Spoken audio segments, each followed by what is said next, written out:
నమస్కారం CMR news వార్తలకు స్వాగతం. నా పేరు సుమలత. వార్తల ముందుగా హెడ్లైన్స్.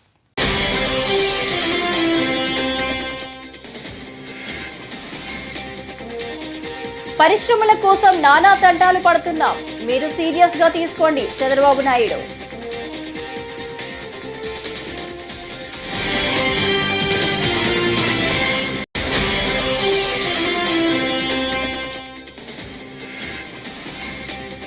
ఐదేళ్లు వైకాపా కార్యకర్తలు నలిగిపోయారు, మాజీ మంత్రి అవంతి శ్రీనివాస్.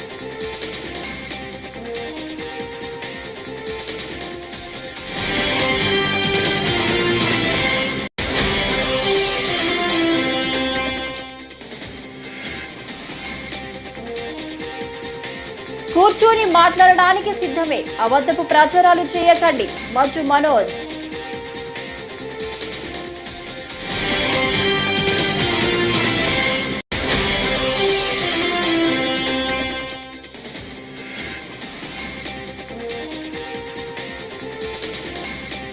వైఎస్ఆర్సీపీ కేంద్ర కార్యాలయంలో సెమీ క్రిస్మస్ వేడుకలు.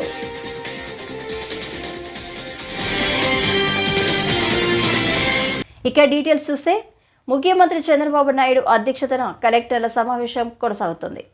ఇందులో భాగంగా పరిశ్రమల శాఖపై ఆ శాఖ కార్యదర్శి ఎన్ యువరాజ్ ప్రజెంటేషన్ ఇచ్చారు. ఈ సందర్భంగా సీఎం మాట్లాడుతూ ఎంతమంది యువతకు ఉపాధి ఉద్యోగాలు కల్పించారన్నది ముఖ్యమని వ్యాఖ్యానించారు.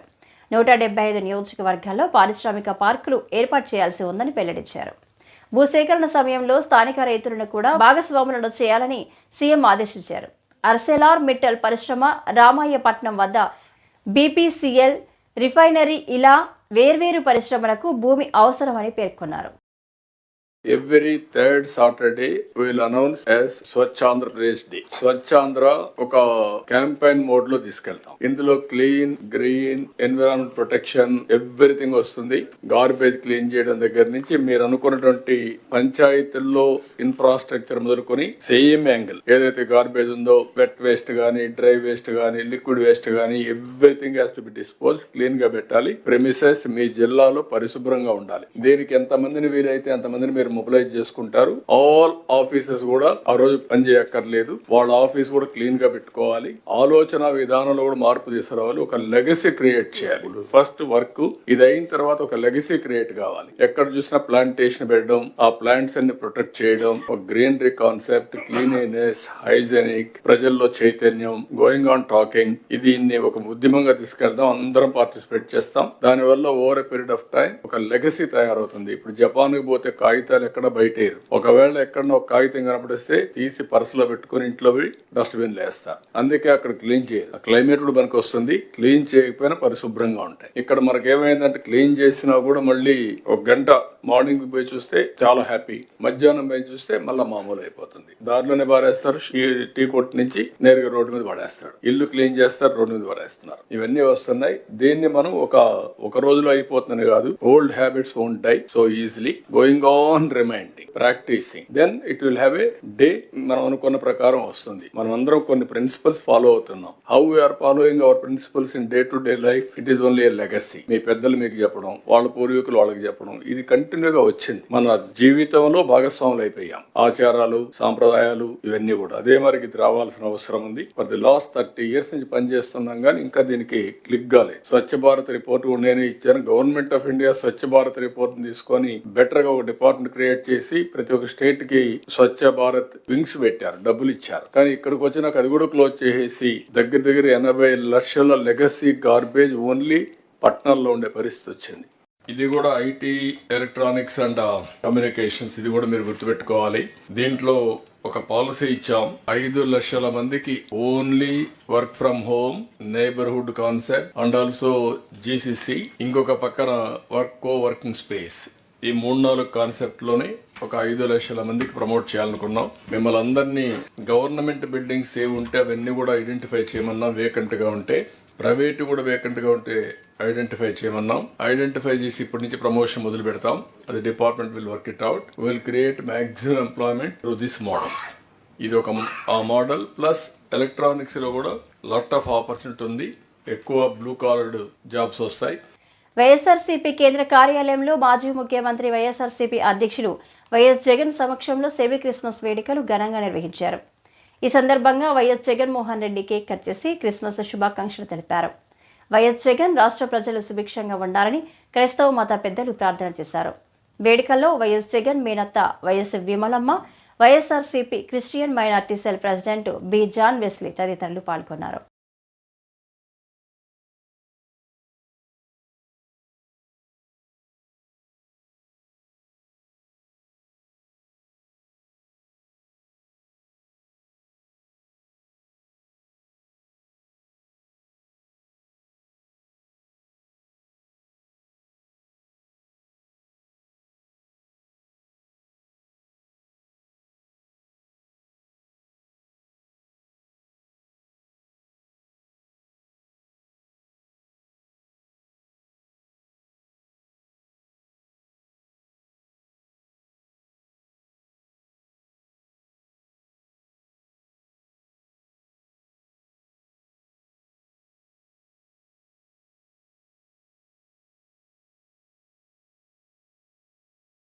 వైకాపాకు మరో షాక్ తగిలింది.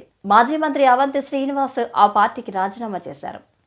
విశాఖపట్నంలో నిర్వహించిన మీడియా సమావేశంలో ఆయన ప్రకటించారు. రాజీనామా లేఖను వైకాపా అధ్యక్షుడు జగన్ ఉత్తరాంధ్ర కోఆర్డినేటర్ విజయసాయిరెడ్డికి పంపినట్లు తెలిపారు.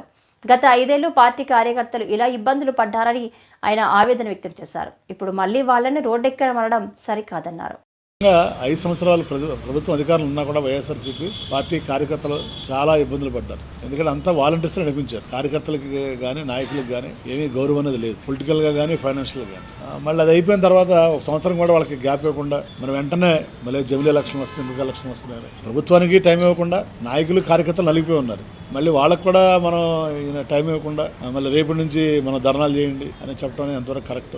పార్టీ విధానం అనేది 175 మంది ఎమ్మెల్యేలు, 175 ఇన్ఛార్జీలు ఉంటే 175 మందిని కన్సల్ట్ చేసి మన పార్టీ ముందుకెళ్ళాలి కార్యక్రమాలు. అంతేగాని ఏదో బ్రిటిష్ గవర్నమెంట్ రూల్ చేసినట్టు బ్రిటిష్ వాళ్ళు చూడండి, వాళ్ళ డెసిషన్స్ అని అక్కడ తీసుకునేవాళ్ళు, ఎక్కడ లండన్లో తీసుకుని ఆ డెసిషన్ మనకి పంపిస్తే ఇంప్లిమెంట్ చేసేవాళ్ళు. ప్రజాస్వామ్యబద్ధంగా లేకుండా నిర్ణయాలను ఏకపక్షంగా తీసుకుని వాటిని మీరు అమలు చేయండి అని చెప్పడం కరెక్ట్ కాదు. ఎందుకంటే మళ్ళీ నాకు కార్యకర్తలని ఎంత ఇబ్బంది పడ్డారో 5 సంవత్సరాలను చూశాను దగ్గరుండి, వాళ్ళు ఎంత నలిగిపోయారో దగ్గరుండి చూశాను.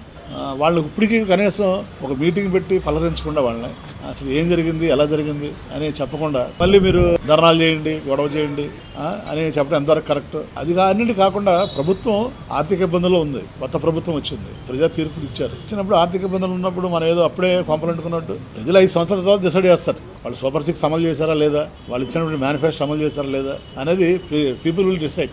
5 ఏళ్ళు కాదు కదా, 5 నెలలు కూడా అయినా టైం ఇవ్వకుండా వెంటనే మీరు ధర్నాలు చేయండి, రాస్తారోకులు చేయండి, ఇచ్చేయండి, అది చేయండి అనేది మంచి పద్ధతి కాదు. ఎందుకంటే రాష్ట్రం అభివృద్ధి చెందాలంటే వాళ్ళ కేంద్రం దగ్గర కానీ రాష్ట్రం దగ్గర కానీ ఒక లిమిటెడ్ నిధులు ఉన్నాయి. మనకు పెట్టుబడులు రావాలి. పెట్టుబడులు రావాలంటే ఏంటి?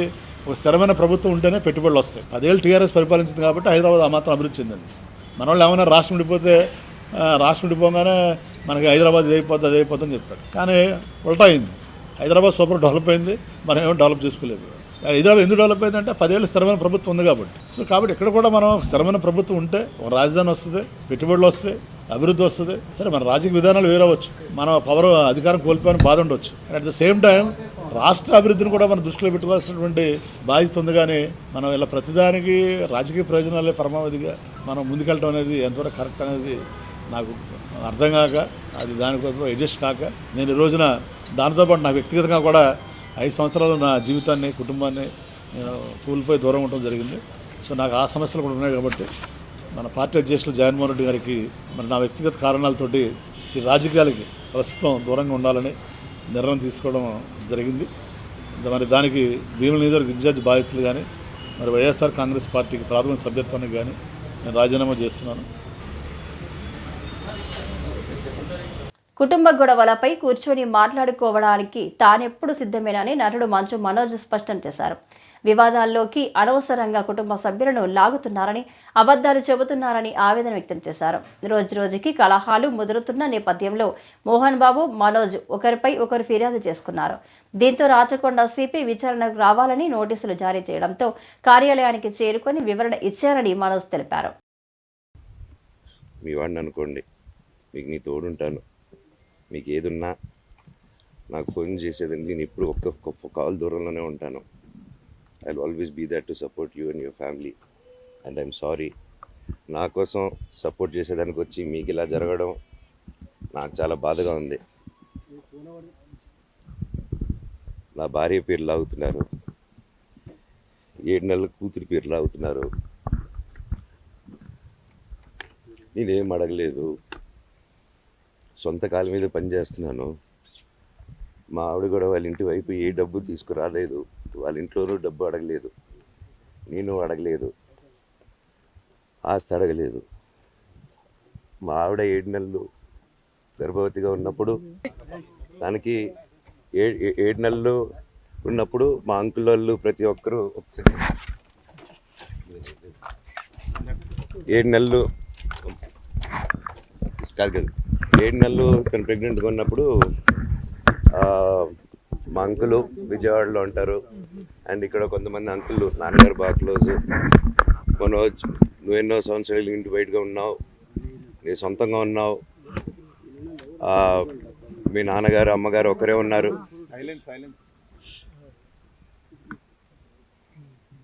మీ నాన్నగారు అమ్మగారు ఒకరే ఉన్నారు. మీ అన్నయ్య ఏమో దుబాయ్కి షిఫ్ట్ అయిపోయాడు ఫ్యామిలీతో. మీ వైఫ్ ప్రెగ్నెంట్గా ఉంది, తనకి తల్లిదండ్రులు లేరు. తనకి ఇప్పుడు మీ అమ్మ అవసరం ఉంది, పెద్దోళ్ళు అవసరం ఉంది.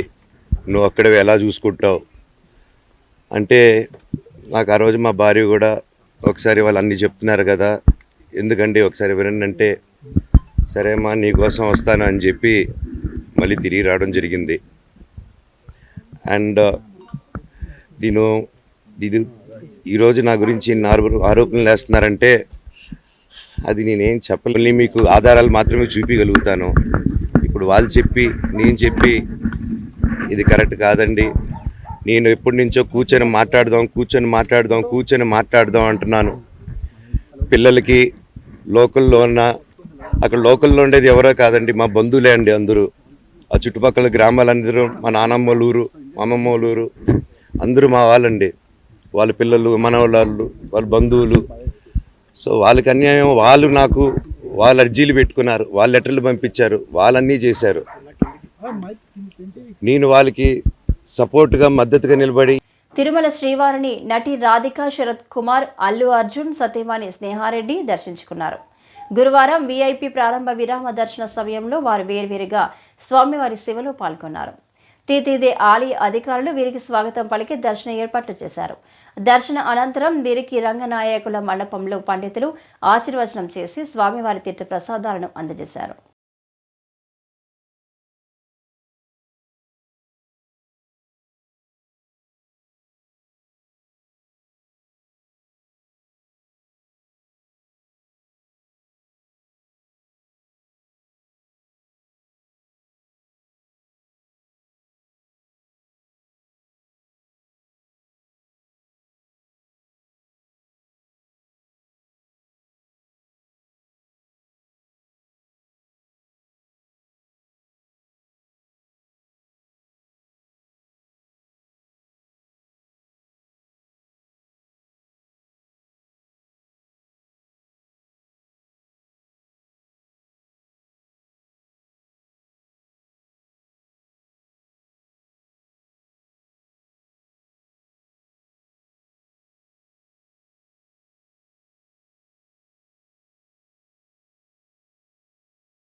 జర్నలిస్టులపై సినీ నటుడు మోహన్ బాబు దాడిని ఖండిస్తూ అతనిపై చర్యలు తీసుకోవాలని డిమాండ్ చేస్తూ పత్తికొండలో జర్నలిస్టులు నిరసన వ్యక్తం చేశారు.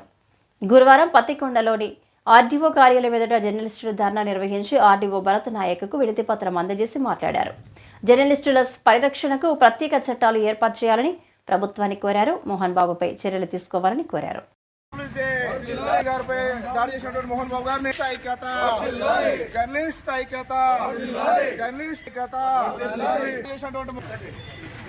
జర్నలిస్టుపై దాడి చేసిన సినీ నటుడు మోహన్ బాబును జర్నలిస్టుల ఐక్యత హైదరాబాద్లో మరి TV9 రిపోర్టర్ మరి సినీ నటుడు మోహన్ బాబు వాళ్ళ ఫ్యామిలీకి సంబంధించినటువంటి అంశాలని గొడవ జరుగుతుంటే ఆ దృశ్యాలని కవర్ చేసేకి వెళ్ళగా మరి డైరెక్ట్ లోగో తీసుకొని లోగోతో దాడి చేయడం జరిగింది.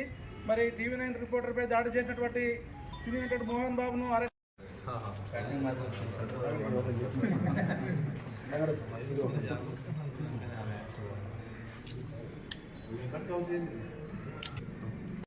తిరుమల భారీ వర్షం కురిసింది.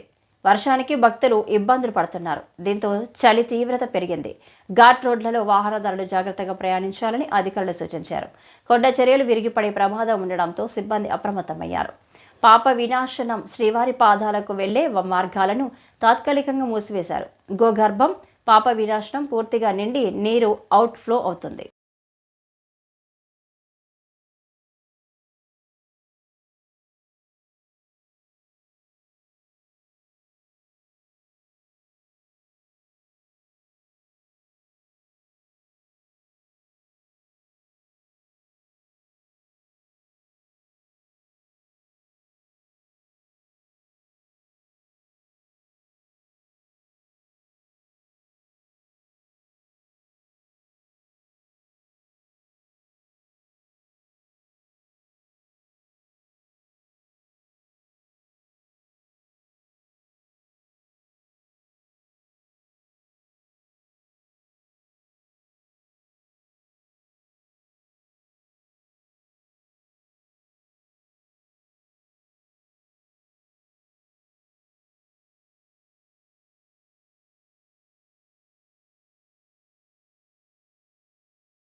జర్నలిస్టులపై మోహన్ బాబు దాడి ఘటనపై మంత్రి పొన్నం ప్రభాకర్ స్పందించారు. రిపోర్టర్ రంజిత్ ఆరోగ్య పరిస్థితిపై కలెక్టర్, వైద్యశాఖ అధికారులను అడిగి తెలుసుకున్నారు. మోహన్ బాబు, మంచు మనోజ్ వ్యక్తిగత పంచాయతీలో జర్నలిస్టులపై దాడి సరికాదని అన్నారు. దాడి ఘటనపై విచారణ చేసి సంబంధిత వ్యక్తులపై చర్యలు తీసుకుంటామని తెలిపారు. జర్నలిస్టులకు కాంగ్రెస్ ప్రజాప్రభుత్వం అండగా ఉంటుందని భరోసా ఇచ్చారు. మోహన్ బాబు వారి కొడుకుకు సంబంధించిన వ్యక్తిగత పంచాయతీ చేసుకోవడంలో ఎవరికి పరిశీలించుకుంటారు. కానీ జర్నలిస్టులపై దాడి అనేటువంటి మంచిది కాదు. ప్రభుత్వం స్పందిస్తుంది. ఎక్కడైనా జర్నలిస్టులకు ఇబ్బంది కలిగితే తెలంగాణ ప్రజాపాలన ప్రభుత్వం వారికి అండగా ఉంటుంది. ఆందోళన చెందాల్సిన లేదు. చికిత్సకు సంబంధించి జిల్లా కలెక్టర్ గారిని, అదేవిధంగా వైద్య శాఖకు సంబంధించిన అధికారులకు చెప్పడం జరిగింది. ఆ రిపోర్టర్కు సంబంధించిన ఆరోగ్యం ఎక్కడ కూడా ఇబ్బంది లేకుండా చూడాలని కోరుతా ఉన్నాం. అదేవిధంగా దానికి సంఘటనకు సంబంధించి విచారణ చేసి సంబంధిత వారిపై చర్యలు తీసుకోవడం జరుగుతుంది. మాజీ మంత్రి ఫెర్ని నాని సతీమణిపై కూటమి ప్రభుత్వం కేసు నమోదు చేయడాన్ని మాజీ ఎమ్మెల్యే గోపిరెడ్డి శ్రీనివాసరెడ్డి ఖండించారు. బుధవారం నర్సరావుపేట స్థానిక వైకాపా కార్యాలయంలో మాట్లాడుతూ ప్రభుత్వ తీరుపై ఆగ్రహం వ్యక్తం చేశారు. సమస్యలను ప్రస్తావిస్తే కేసులు పెడతారా అని ప్రశ్నించారు. ప్రజలకు ఇచ్చిన సూపర్ 6 హామీలను అమలు చేయలేక ప్రతిపక్ష నాయకులపై కేసులు పెట్టడమే పాలకులు పనిగా పెట్టుకున్నారని మండిపడ్డారు. కూటమి ప్రభుత్వం ఏర్పడిన తర్వాత వీళ్ళు ఇచ్చిన ఏ వాగ్దానం కూడా నెరవేర్చకుండా, హామీలు నెరవేర్చకుండా ప్రతిపక్ష నాయకుల మీద ఎలా కేసులు పెట్టాలి, ప్రతిపక్ష నాయకుల్ని ఎలా జైలుకు పంపించాలి అనే పరిపాలన ఈరోజు మనం చూస్తున్నాం. ముఖ్యంగా ఈరోజు కూడా పేరు నాని గారి మీద అన్యాయంగా కేసులు ఎందుకంటే ఆయన గట్టిగా మాట్లాడుతున్నాడు ఈ ప్రభుత్వం మీద ఏ విషయం వచ్చినా అని చెప్పి ఈరోజు ఆయన మీద కూడా కేసులు పెట్టే కార్యక్రమం. మరొకవైపు ఇచ్చిన మాట నిలబెట్టుకోకుండా ప్రజల్ని ఈరోజు ఇబ్బంది పెట్టే కార్యక్రమం. ముఖ్యంగా రైతులు, ఇవాళ రైతులు అన్నదాత సుఖీభావ్ అని గొప్ప పేరు పెట్టి 20,000 రూపాయలు సంవత్సరానికి ఇస్తామని చెప్పి మోసం చేసి ఇంతవరకు కూడా రైతుల ఖాతాలో ఒక్క రూపాయి కూడా జమ చేయని ప్రభుత్వం ఈ ప్రభుత్వం. నిజంగా రైతులు పంట పండిస్తేనే ఈరోజు మనం అందరం కూడా సంతోషంగా ఆహారం తినాలి. అలాంటి రైతులకి కష్టకాలంలో కూడా ఈరోజు ఈ ప్రభుత్వం అండగా లేకుండా ఉండటం చాలా బాధాకరమైన విషయం. అంతేకాదు ఇవాళ మరి అన్నదాత రాళ్లు రప్పల మధ్య నగరాన్ని చూడగలిగిన దార్శనికుడు సీఎం చంద్రబాబు అని డిప్యూటీ సీఎం పవన్ కళ్యాణ్ అన్నారు. బుధవారం తుళ్లూరు మండలం వెలగపూడి సచివాలయంలో జరిగిన కలెక్టర్ల సమావేశంలో ఆయన మాట్లాడారు. సైబరాబాద్ ఎలా అయితే నిర్మించారో అలానే పూర్తి విజన్ అమరావతి రాజధానిని కూడా నిర్మిస్తారని, అప్పట్లో ఉన్న ఈ రాష్ట్రాన్ని బాగుపరచడానికి ప్రభుత్వానికి కలెక్టర్ల స్ఫూర్తి సహకారం కావాలన్నారు. సైబరాబాద్ లాంటి ఒక సిటీని క్రియేట్ చేసిన వ్యక్తి మనస్ఫూర్తిగా చెప్తుంటే చాలాసార్లు రోడ్డు మీద వెళ్తుంటే ఫ్లైఓవర్స్ మీద వెళ్తుంటే హైదరాబాద్లో ఒక రాళ్ళు రప్పల మధ్య ఒక నగరాన్ని చూడగలిగిన వ్యక్తి. మేము ఎవరిని చూడలేకపోయాం. మాకు ఇప్పుడు రాళ్ళు రప్పలే కనిపించాయి కానీ ఆయనకు ఒక మహానగరం కనిపించింది. So my respect towards CM గారు హెస్ రియల్ ఇంక్రీస్డ్. లైక్ మేము ఎప్పుడు అదే ఊళ్ళలో తిరిగేవాళ్ళం, అదే ప్రాంతంలో తిరిగేవాళ్ళం. And all his administrative ability, కొంత అడ్జస్ట్మెంట్స్ తప్ప కొన్నిసార్లు కొన్ని పాత జీవోస్ కావచ్చు, కొన్ని old rules and regulation restrict చేయొచ్చాము కానీ వాటిని మధ్యలో బ్యాలెన్స్ చేసుకుంటా ఆయన స్టేట్ని యూనిఫైడ్ స్టేట్ని ఆయన తీసుకొచ్చిన విధానం కానీ, ఇప్పుడు ప్రజెంట్ స్టేట్కి ఈ అప్పులు వారసత్వంతో అప్పులు కష్టాలు ఇరెగ్యులారిటీస్తో వచ్చిన ఈ రాష్ట్రం కానీ ఆయన లీడర్షిప్లో కొనసాగాలి అంటే all of you have to really we need your support. కూటమి ప్రభుత్వం అధికారంలోకి వచ్చిన తర్వాత రాష్ట్రం అభివృద్ధి సంక్షేమం దిశగా ముందుకు వెళ్తుందని వేమూరి ఎమ్మెల్యే ఆనందబాబు అన్నారు. బుధవారం చుండూరు మండల పరిషత్ సర్వసభ్య సమావేశంలో ఆయన పాల్గొన్నారు. సీఎం చంద్రబాబు అహర్నిశలు కష్టపడి రాష్ట్రాన్ని అభివృద్ధి బాటలో తీసుకువెళ్తున్నారన్నారు. టీడీపీ ప్రతిష్టాత్మకంగా చేపడుతున్న సభ్యత్వ నమోదు కార్యక్రమాన్ని ప్రతి ఒక్కరూ బాధ్యతతో ముందుకు తీసుకువెళ్లాలన్నారు. సభ్యత్వ నమోదు కార్యక్రమం మొదలై 45 రోజులు పూర్తయింది. 45 రోజుల్లో రాష్ట్రంలో 70 లక్షల సభ్యత్వాలు, 70 లక్షలు రికార్డు స్థాయిలో సభ్యత్వాలు జరిగింది. కేసీఆర్ నాయకత్వంలో ఈ కార్యక్రమం జరుగుతాం. ఆశీస్సులతో తెలుగుదేశం కూటమి ప్రభుత్వం ఏర్పడి 6 నెలలు అవుతా ఉంది. దగ్గర అధికారంలో ఉన్నాం. ప్రజలకి ఏ అవసరాలైనా తీర్చే పొజిషన్లో మనం ఉన్నాం. వాళ్ళ కష్ట సుఖాల్లో పాల్గొనే పరిస్థితుల్లో మనం ఉన్నాం.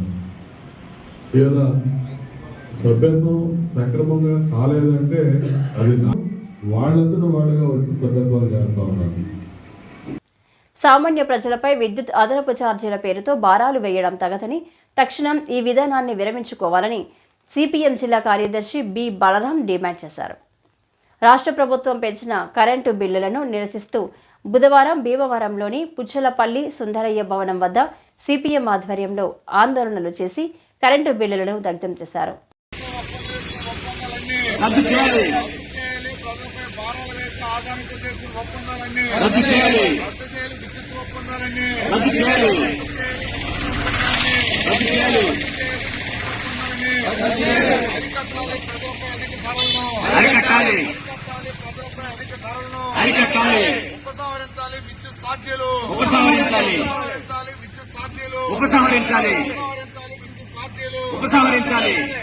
ప్రజలపై అదనపు విద్యుత్ భారాలను రద్దు చేయాలి.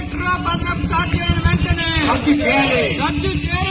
అదనపు ఛార్జీలు వెంటనే రద్దు చేయాలి. విద్యుత్ అదనపు భారాలను వెంటనే రద్దు చేయాలి. రాష్ట్ర ప్రభుత్వం విరమించుకోవాలి విద్యుత్ అదనపు భారాలను. రాష్ట్ర ప్రభుత్వం విద్యుత్ అదనపు భారాలను విరమించుకోవాలి. రాష్ట్ర ప్రభుత్వం విద్యుత్ అదనపు భారాలను విరమించుకోవాలి.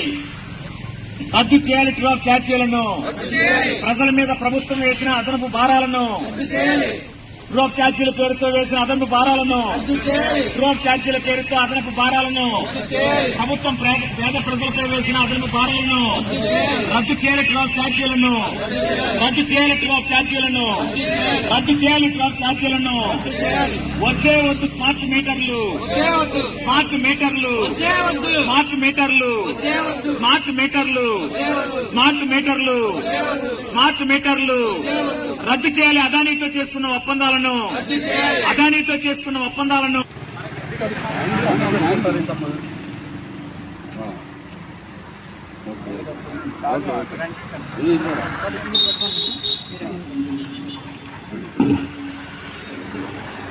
రద్దు చేయాలి. కరెంటు ఛార్జీలు కరెంటు భారాలు ఆపాలి. కరెంటు భారాలు ఆపాలి. కరెంటు భారాలు ఆపాలి. కరెంటు భారాలు ఆపాలి. కరెంటు ఛార్జీలు రద్దు చేయాలి. డ్రోప్ ఛార్జీలు రద్దు చేయాలి. స్మార్ట్ మీటర్లు రద్దు చేయాలి. స్మార్ట్ మీటర్లు రద్దు చేయాలి. రైతుల మోటార్లు మీటర్లు బిగించొద్దు. రైతుల మోటార్లు మీటర్లు బిగించొద్దు.